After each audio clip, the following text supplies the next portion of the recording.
Le maréchal ferrant est un artisan dont le métier consiste à ferrer les pieds des chevaux et à s'occuper de leur parage. C'est un métier vieux de plus de 2000 ans. Bonjour Denis, merci d'être avec nous aujourd'hui. Bonjour Alison. Alors depuis combien de temps fais-tu ce métier et quelle formation as-tu faite? Ça fait 23 ans que j'exerce comme maréchal ferrant. J'ai fait toutes mes formations ici même à Maurice avec Jean-Marc Alvax, lui qui a fait ses formations en Afrique du Sud.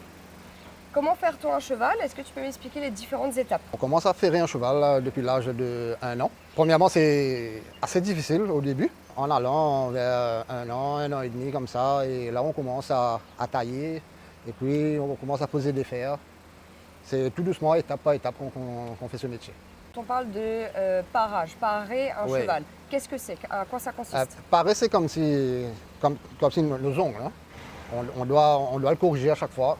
Parce qu'un cheval, ça pousse 1 centimètre par mois. Le parage, c'est juste tailler et passer la râpe. Le parage et la ferrure, c'est pas la même chose. Explique-moi un petit peu ta journée, globalement, tes heures de travail, combien de chevaux tu fais par jour? Ordinairement, moi, je commence à bosser depuis 6h30. Je fais environ 14-15 chevaux par jour.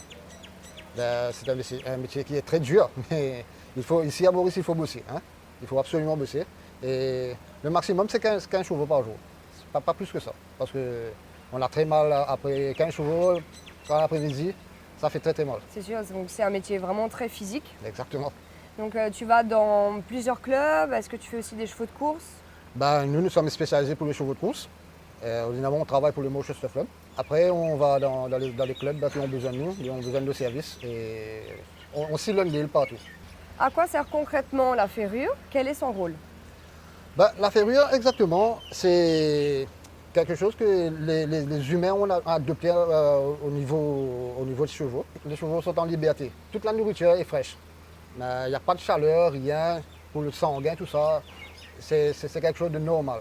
Mais dès qu'on a domestiqué l'animal, toute la nourriture, on change le système complètement.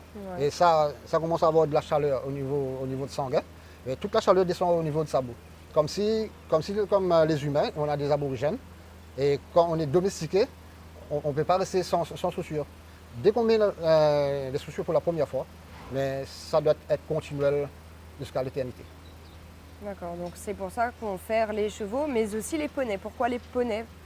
Les poneys, ordinairement, on ne fait pas les poneys. Mais s'il arrive qu'un poney est sensible au niveau de sa boue et en plus de ça, il mange des cailloux, des petits roches comme ça, il y a un truc qu'on appelle ligne blanche. Les petits cailloux rentrent à l'intérieur de la ligne blanche et ça commence à faire mal. C'est pour ça qu'on doit mettre des fers pour qu'ils se sentent bien. Il arrive parfois que des chevaux ne portent pas de fer au postérieur. Pourquoi? Ordinairement, les postérieurs, c'est pas trop important pour mettre des fers. Parce que, ordinairement, tous les poids, ça tombe devant, sur les antérieurs. Mais les postérieurs, il y a des propriétaires qui n'aiment pas mettre des fers aux postérieurs. Ils ont peur que les chevaux tapent. C'est pour ça qu'on ne met pas des fers. Que faut-il pour être un bon maréchal ferrant? D'abord, il faut être bien costaud, hein, un bon sportif. Il faut bien avoir de la connaissance et il faut être habitué avec l'animal. C'est pas du jour au lendemain qu'on devient maréchal ferrant. Comme moi, j'ai commencé à la base, comme palefrenier. Ouais. Et puis apprendre toute l'anatomie du cheval. Et comme ça, on arrive à devenir un bon maréchal ferrant. Merci Denis, Merci beaucoup. bonne continuation dans ce métier. Avec plaisir. Et nous, on se retrouve dans de futurs reportages. À bientôt!